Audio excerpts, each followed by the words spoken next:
Olá, sejam muito bem-vindos ao programa De Dentro para Fora. Hoje nós temos um assunto muito instigante. O corpo explica a mente. E para isso eu tenho a Cris Sabadim, que vai estar trazendo esses insights incríveis. Vai ser uma conversa inspiradora. Eu quero fazer um convite para você. Você que está nos assistindo, fique até o final desse episódio que vai ter algo incrível para você. Cris, é muito bom tê-la aqui de novo. Um prazer tê-la aqui, principalmente com um assunto tão instigante, que é o corpo explica a mente. Pode contar para nós como que surgiu essa teoria? Sim, Mirtes, é um prazer estar aqui novamente com você, a sua audiência. E antes de falar como que surgiu essa teoria, como que é possível o nosso corpo explicar a nossa mente, deixa eu te falar como que esse conhecimento chegou até mim. Isso é bem interessante, Cris. Sim, o ano era 2019 e eu era coach, né? Sempre trabalhei com desenvolvimento pessoal e atendia muitas pessoas e percebia que muitas vezes ferramentas de análise de perfil comportamental não entregavam a resposta correta. E por que isso acontecia? Porque essas ferramentas com questionários imensos só funciona quando você tem um nível de autoconhecimento grande. Verdade, Cris. Do contrário, você normalmente vai responder, e sobretudo se você for mais emocional, porque tem as pessoas mais emocionais e racionais, vai responder como se sente. Olha o que aconteceu comigo. Eu estava um dia, há uns 5, 6 anos, respondendo este questionário e o meu marido estava ao lado. E aí eu fui lá, várias palavras, né, características, e vi esfuziante. Uau, eu sou esfuziante. Ele ouviu, você? Sim, eu sou alegre. Ele, não, você tem momentos que você está alegre, depende das pessoas que estão com você, mas, no geral, você é uma pessoa para dentro, você é reflexiva. Introspectiva, né? Mas que sabe se relacionar muito bem também. Agora, esfuziante, não. E foi um balde de água fria, mas que eu comecei a pensar, puxa, isso é verdade. Foi uma semana maravilhosa, estava me sentindo super bem, tudo dando certo, e eu estava respondendo aquele questionário com base no que eu estava sentindo, e não em como eu me comportava na minha vida. Então, a gente tem que tomar muito cuidado com isso. Por isso que é importante, tão importante, como você falou, o autoconhecimento, de você se conhecer para responder. Se a pessoa não tem essa expertise, ou alguém próximo, como ficaria deficiente essa resposta, ou não próximo da realidade que a própria pessoa gostaria de falar, de receber isso para si. Certo, Cris? Sim, exatamente isso. Então, é muito importante esse nível, né? Você ter autoconhecimento para você responder esses questionários. Isso quer dizer que as ferramentas não funcionam? Elas funcionam, mas tem esse porém. Precisa ser dessa forma. E com isso, eu percebi também em clientes, né, que as ferramentas, essa ferramenta específica, que ela é muito conhecida porque ela avalia 4 dimensões do comportamento humano, que era da mesma forma, principalmente com as pessoas emocionais. E foi então, corta para 2019, que eu vi um anúncio assim: o formato do seu corpo explica sua mente e revela a história por trás dos seus problemas. Que interessante, Cris. É incrível. Sim. Eu sou apaixonada por esse assunto. É muito interessante. Eu pensei na hora, isso é charlatanismo. Não, estão querendo enganar quem? E aí eles estavam oferecendo uma aula gratuita e eu fui. Me tornei analista corporal, estudei por 2, 3 anos, hoje anos depois, né, atendo muitas pessoas e comprovo diariamente nos atendimentos e olhando para mim, para minha família, amigos, que a teoria ela é verdadeira. Ela é na prática, né? Sim, ela é na prática. Eu, às vezes, fico abismada o quanto ela funciona. É verdade, Cris. Como ela funciona. Sim. Cris, e de onde vem isso? Tudo começou na década de 20, onde um psicanalista, psiquiatra e cientista natural chamado Wilhelm Reich, ele percebeu que alguns pacientes tinham os mesmos comportamentos e os mesmos problemas, e eles tinham características físicas semelhantes. Isso são arquétipos, então? Mais ou menos, porque olha que interessante. Sim. Então, ele percebeu assim, uma pessoa que ela é mais cheinha, mais fofinha, com os ombros mais caídos, a bochechinha, aquela bochechinha assim que dá vontade de apertar, sorrir com os olhos, que essas pessoas elas tinham uma carência afetiva, um nível de dependência emocional. Então, ele percebeu isso. Aí ele percebeu com uma outra que tem mais ou menos esse formatinho aqui, olha só. Ai, que lindo. Esse formatinho quadradinho, que eram pessoas que não se abriam. E como ele trabalhava na época com o Freud, o pai da psicanálise, né? Ele pegava os casos mais desafiadores. Freud passava para ele os casos mais desafiadores que a psicanálise não dava conta de atender porque o paciente não se abria, ele não falava, ele era como um cofre. Esse aqui exemplifica bem uma pessoa com o corpo quadradinho, que ela é tensa, sabe? Ela guarda tudo dentro dela. Então, ele foi para outras abordagens. O Reich foi trabalhando, olhando também para o corpo da pessoa. Formato do corpo, formato, expressão e sensação que o corpo transmite. É muito interessante. Depois de décadas de pesquisas, ele associou esses comportamentos, esses padrões de comportamentos, ao sistema nervoso, a mielinização do sistema nervoso. No presente que as pessoas vão receber, tem essa explicação direitinho da teoria, como que é feito esse processo do sistema nervoso.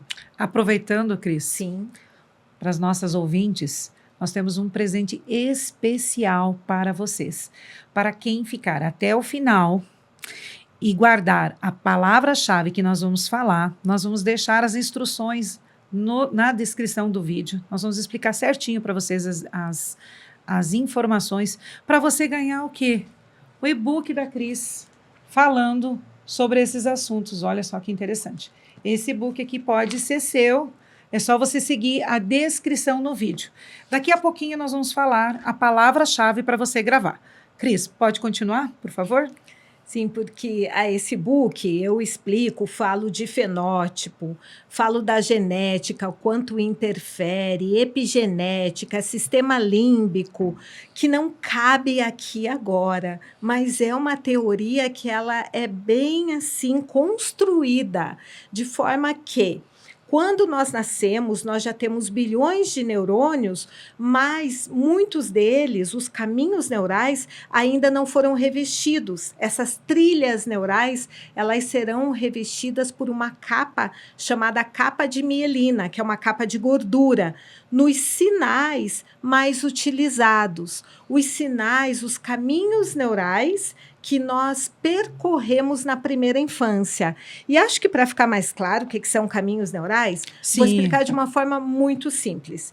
Imagine um lugar assim que tem um mato e tem um caminho no meio desse mato. As pessoas passam por ali todos os dias. O que vai acontecer? Vai criar um caminho. Vai ficar marcado. Vai ficar marcado. Vai ficar marcado. Se não passar, o mato vai crescer novamente. Exatamente isso. É basicamente isso que ocorre antes da primeira poda neuronal. Termos difíceis, né? Mas é uma delícia, Cris. Quem assistiu o filme Divertidamente, acho que consegue entender um pouco. Não sei se as pessoas assistiram, né? Porque é isso. existe um momento ali de 7, 8 anos que é a primeira poda neuronal. E os caminhos que nós mais utilizamos, eles serão marcados por essa bainha de mielina. E com isso o Reich associou a formação de traços de caráter, ele chamou de traços de caráter, que são os padrões de comportamento, à mielinização do sistema nervoso. Que ele parece uma coluna central, a coluna, não parece? Isso, exatamente. Começa no cérebro a mielinização. Começa aqui e segue toda a Isso, coluna. e vai descendo até a região sacral. Né? E aí a criança vai ganhando movimento e sensações. E tudo isso tem muito a ver com o que a gente vai falar aqui dos traços de caráter. Que Nós vamos é falar cada um deles, né, Cris? Sim, Nós vamos que trazer é os exemplos. Exatamente, que é uma forma de evidenciar o comportamento através do formato do corpo. Mas é só olhar assim? Não, porque envolve a forma que a pessoa olha, se o olhar dela é mais analítico, se é aquele olhar mais pidoncho, aquele olhar tenso, com medo, aquele olhar desconectado, que muitas vezes os olhos são grandes e estão desconectados, porque a pessoa está conectada com a sua mente. Então, tudo isso foi formado lá na primeira infância, mas tem implicações reais na nossa vida adulta. Que interessante, Cris, isso é muito interessante. Ou seja, as nossas emoções estão registradas no nosso corpo. Exato. Elas também moldam a forma como nós reagimos. Se elas estão moldadas no nosso corpo, elas vão moldar a forma como nós reagimos. E esses padrões, eles começam a se formar na infância, desde a infância. Você falou sobre isso, né? Exatamente, desde o ventre materno. A primeira fase é a fase intrauterina. Então, o primeiro traço de caráter, e ele tem relação com o medo, a dor da rejeição. E essas fases são quantas? São 5 fases. São 5 fases? 5 então, fases. ela é a fase da gestação, amamentação, quando a criança começa a interagir com outras pessoas, então está dando os primeiros passinhos. Sim, que é a interação com o meio, né? Exatamente. O desfraude e Sim. quando ela percebe o mundo em pares. Essas fases, elas constroem os nossos traços de caráter. Exatamente. E a primeira fase, então, dentro do ventre, né, fase intrauterina, o primeiro traço de caráter, traço de personalidade, podemos dizer, ele, então, foi formado quando a mãe ela começa a ter algumas sensações. E a criança, ela recebe, né? Porque hoje nós já sabemos que existe essa comunicação da mãe com o feto, com Sim. o bebê. Isso é real. Então, essa preocupação da mãe, tudo isso é transmitido para a criança. E tem a parte positiva, que nós chamamos de recursos, e tem a parte negativa dos medos, que vai ficar para depois. Agora, nós vamos falar da parte positiva, né? Então, esse primeiro traço, que foi formado na fase intrauterina, o primeiro mês de vida, ou ainda no parto, são pessoas hoje adultos que são muito criativos. Porque o que acontece? Nós temos os 5 traços, mas em intensidades diferentes. Tudo que eu vou falar aqui, em alguma medida, as pessoas vão se identificar. Mas algumas vão falar assim, eu não me identifico com isso aí. Por quê? Porque ela tem pouco daquele traço. O traço de caráter, ele tem a ver com os nossos traumas, desde este período, do ventre da nossa mãe. Então, o primeiro tornou as pessoas, a parte positiva, muito criativa. Então, são pessoas que elas têm, assim, ideias do nada, uma atrás da outra.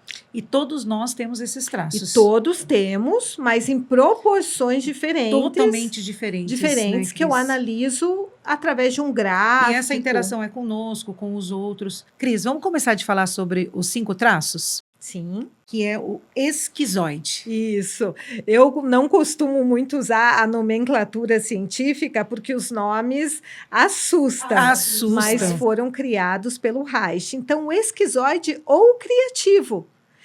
que é alguém que tem ideias fora da caixa, é inovador, é alguém. Vamos ver aqui o formatinho do corpo. É essa câmera, certo? Que eu vou mostrar? Isso. Aqui, né? Ok. Então, veja só, magrinho, os olhos são grandes, muitas vezes tem aquela bolsa aqui, mas não é a bolsa, é como se fosse acoplando o olho, sabe?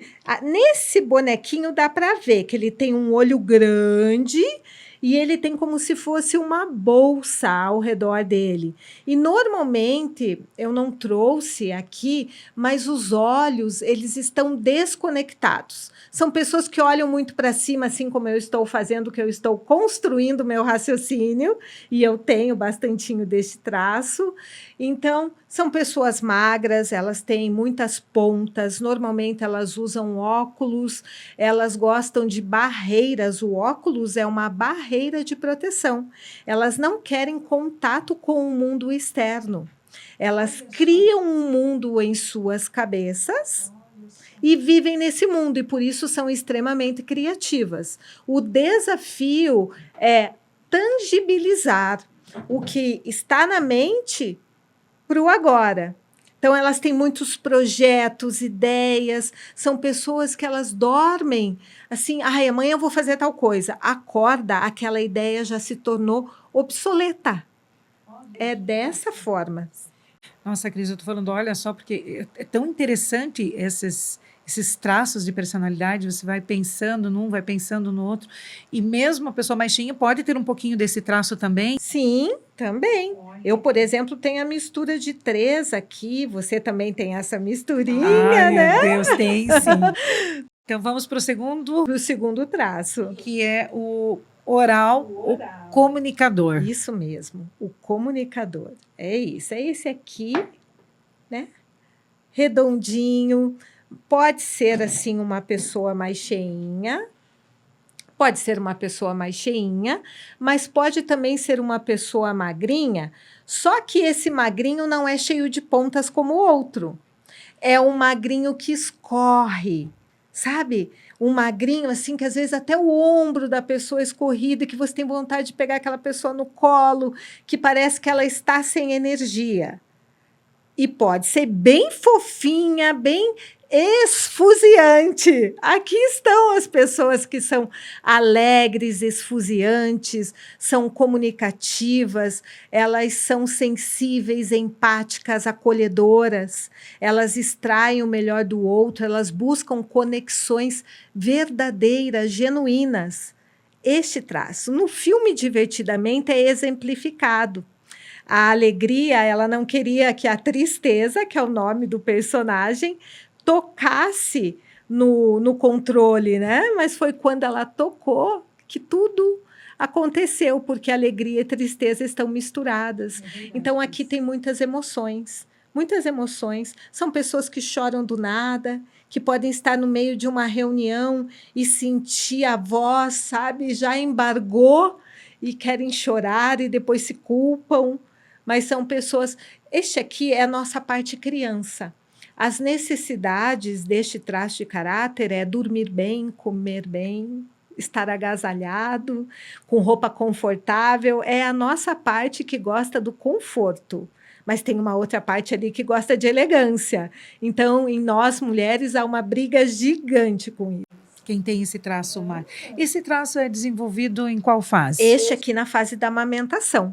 Na amamentação. Na amamentação. O terceiro traço. Colocar eles aqui bonitinhos. O psicopata. O psicopata é o estrategista. Exatamente. É a parte estratégica dentro de nós, é o líder. Porque também existem os tipos de liderança. Se a pessoa tem pouco deste traço, quer dizer que ela não é líder? Não, porque ela pode ser aquela líder que é direta, que tem uma autocobrança e cobra do outro da mesma forma, a gente vai falar. O psicopata, então vamos deixar claro que não tem a ver com o transtorno de personalidade. É a nomenclatura que o Reich Isso é deu. importante, É Cris. muito importante. É Então, muito importante ressaltar prefiro isso. até chamar o traço psico ou estrategista dentro de nós. Ele conecta pessoas, situações, né? É o líder dentro de nós, o maestro de todos os traços. Ó, mãozinha na cintura. É verdade. Mãozinha na cintura, que gosta do quê? Do controle das coisas. Não é o que ela fazia no filme? Exato. Ela tentava fazer malabarismos para que tudo ocorresse bem dentro da cabeça da menina, da Haley. Se alguém não assistiu, assista o filme divertidamente, Sim. sobretudo porque é bem interessante conhecer, né? Aproveitando, Cris, voltando ao assunto do e-book, e nós queremos falar agora a palavra-chave. A palavra-chave é comunicador. Então, guarda aí, anota a palavra-chave, que em seguida daremos mais instruções. Vamos lá, Cris, continua. Perfeito. Do traço psico, né? Do traço psico. Então, o traço psico é aquele que ele pode perder para ganhar. Ele pode estar em uma situação que os outros pensam que ele está perdendo, mas ele sabe que está ganhando. É a nossa parte estratégica que, sabe quando a pessoa está indo com a farinha para fazer o bolo, ele já vem com o bolo pronto. Então, essa parte é muito importante dentro de nós e ele tem aquela liderança, não é que ele é tão empático, porque ele é racional. Vamos pensar como 5 personagens em nossa mente para ficar mais fácil entender. E essas 5 personagens, elas podem acontecer na mesma pessoa? Todos temos os 5. O que muda é a Isso que eu ia te intensidade. perguntar. Todos nós temos os 5. Eu, por exemplo, eu tenho 18 desse, tenho 25 desse, tenho 18 desse, tenho 10 desse, e daí tenho, acho que é 25, 28 desse aqui. Olha só, então eu tenho aqui todos. Tem pessoas, as pessoas que são fofinhas, elas não vão ter esse traço aqui muito. Só que isso quer dizer que elas não são criativas? Isso quer dizer que elas não criam do nada, mas elas podem observar algo e transformar, que é uma característica do traço psico. É, uma pessoa olhar uma bicicleta e transformar ela em algo maior, o melhor. Isso, ver um método. Eu poderia fazer daquele jeito, mudando isso, mudando aquilo. Olha que interessante. Ele é o estrategista, o planejador. Né? Todos eles são necessários. Todos eles são necessários. E ele foi formado, então, quando a criança dá os primeiros passos e ela está interagindo com o meio. É desta forma. Então, vamos falar sobre o quarto traço. Mas lembrando que esses traços, nós não estamos falando de transtorno, nós estamos falando sobre os traços da personalidade de Reich. Exatamente. Então, o quarto traço é o masoquista, o estruturador. O estruturador. Ele mesmo, ó, quadradinho, forte, as pernas são grossas, executores, solidificadores. Então, são as pessoas que, quando tem muito desse traço, elas são observadoras, são caladas. Tem o lado positivo de ser calado e tem o negativo. O negativo é no próximo podcast, né? A gente está separando aqui. Então, ele é a nossa parte detalhista, organizada, planejadora e solidificadora, porque este planeja muito, mas no pensamento dele é quem vai me ajudar? O psico. Quem vai me ajudar? Porque ele tem uma forma de funcionar, o psico, voltando no psico, como troca. Então, ele gosta de trocas justas. Eu preciso disso. Então, essa pessoa pode me ajudar nisso e eu vou dar outra coisa para ela que ela quer também. É o negociador dentro de nós. Então, ele planeja, mas não executa. Importante falar, esses 3 traços, eles não são executores. Quais são esses 3 traços? O esquizoide, o oral e o psico. Não são executores. Inclusive no corpinho, as pernas. Então, aqui nós temos pernas muito finas. Porque tem outros traços, esses dois aqui. Os dois últimos entendi. são os executores. São os executores. Entendi. Então, pode ser que eu tenha o traço oral mais forte, mas tem os outros. Então, por isso que é importante, porque cada um é diferente, né, Cris? Exatamente, cada um é diferente. Eu, por exemplo, eu tenho muito desses três. Então, eu tenho muito da reflexão, das ideias do nada, uma atrás da outra, e no outro dia, aquela que eu tive à noite já está obsoleta. Coloco emoção nessas ideias e muitas vezes não sai do lugar, e tem o psico dentro de mim que fica planejando. E aí eu vou ter esse último traço, que daqui a pouco a gente vai falar dele, que é o executor. O psico que é o estrategista. Isso, mas a minha parte executora é menor que a minha parte planejadora, estrategista, criativa. Sabe, Cris, é muito bom você estar falando no sentido de você também, porque traz a prática para quem está nos ouvindo, de uma forma de se entender também. Com certeza. De se perceber, né? De se perceber, de se conhecer, o quanto é importante se conhecer e conhecer o meio que você vive, porque quantas coisas vão trazer uma clareza para a própria pessoa que está nos ouvindo agora. Exatamente, é essa a intenção. Vamos para o quinto? Vamos para o quinto. Então, vamos lá. O quinto é o rígido, o perfeccionista. O masoquista também é perfeccionista, mas olha que interessante. O masoquista, que é esse aqui, é em relação ao o que ele está fazendo, ele quer que fique perfeito, porque ele não gosta de frustrar a expectativa que acredita que os outros têm a seu respeito. Já o último, ele não quer frustrar a expectativa que ele depositou em si mesmo. Olha que Então, interessante. um é perfeccionista porque ele não quer errar. E o masoquista? O masoquista, ele não quer ser humilhado. No próximo podcast, a gente vai falar sobre a humilhação. Ele não quer ser criticado, julgado, humilhado. E o traço rígido, que é dentro da nossa cabeça, a nossa parte competitiva, ágil, que traz também a parte da autocobrança, que busca a excelência, cobra da gente, cobra do outro, a nossa parte realizadora, que tem muito essa questão do ego, de se proteger. Então, não está muito preocupado com o que o outro está achando, é com o que ele está achando. Eu estou bem na fita? Por quê? Porque quer ser escolhida. E é dessa forma que a gente entra para falar deste traço. Como que ele foi formado? Da percepção do mundo em pares. A mamãe tem o papai, a vovó, o vovô, titio, titia, e eu não tenho ninguém. A menininha no triângulo edípico. Você conhece da psicanálise, né, o triângulo edípico. Sim. Então, a criança... O complexo de Édipo. Exatamente. Ela se considerou a parte mais fraca, porque ela tentou formar um par, sem conotação sexual, é claro, com o seu genitor, né? Então, a menina com o pai. A mulher com o menino. A menina com o pai. Com o pai, exatamente. E o menino com a mãe. Exatamente. E o que acontece? Se ela se considerou a parte mais fraca, ela não vai querer o quê? Perder.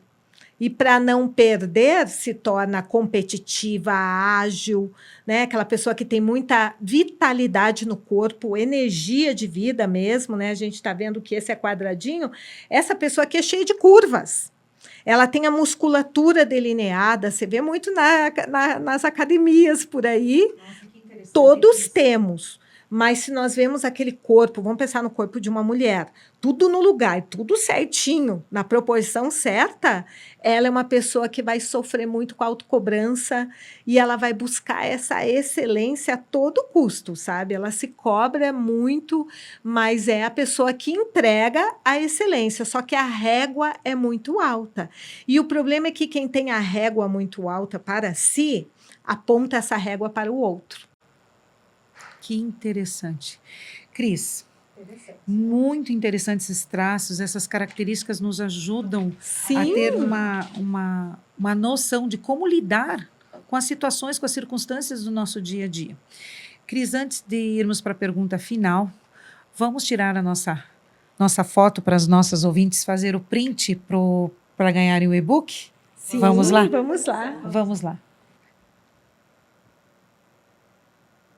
Ok, gente? Tiraram o print? As instruções seguem na descrição do episódio. Que episódio transformador. Eu tenho certeza que as nossas ouvintes se identificaram muito com esses assuntos e para aquelas que querem conhecer um pouquinho mais, nós vamos estar disponibilizando um e-book, seguindo as instruções que vai estar na descrição desse episódio. Cris, gostaria que você fizesse considerações finais para as nossas ouvintes. Sim. Mirtes, foi muito bom de novo estar aqui. Esse assunto, ele é muito interessante, sabe? Ele mudou a forma que eu me vejo, sobretudo eu me vejo. Eu consegui entender, existe aqui na parte do oral do excesso e da falta, e eu sou oral da falta, né? Sou magrinha, e eu consegui perceber algumas coisas, porque que às vezes aquilo que eu mais precisava era aquilo que eu não queria na minha vida. Quando eu precisava de um abraço, quando eu precisava de uma conversa, eu acabava me isolando. Eu consegui entender que era a dor do traço. Então, você entender como você funciona, você vai entender os seus recursos.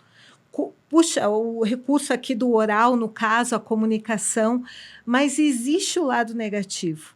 E eu convido a sua audiência a estar conosco no próximo podcast, onde nós vamos falar sobre os medos, vamos aprofundar. Hoje trouxemos a parte positiva, mas existe uma outra parte e é ela que vai trazer bastante clareza no nosso funcionamento, na nossa forma de pensar, sentir, agir e, sobretudo, reagir, porque as nossas ações elas podem ser premeditadas, mas as nossas reações não. As nossas reações mostram como nós somos de verdade, como nós nos comportamos. É isso. Que demais, Cris, que demais que foi. Eu quero convidar vocês a se inscrever no canal. Para quem não nos segue ainda, compartilhar esse episódio tão incrível com uma amiga que também precisa ouvir isso. E te convidar para seguir nos canais digitais, no Spotify, no YouTube também e também no Instagram. Um abraço para vocês e até o próximo episódio, que será incrível também.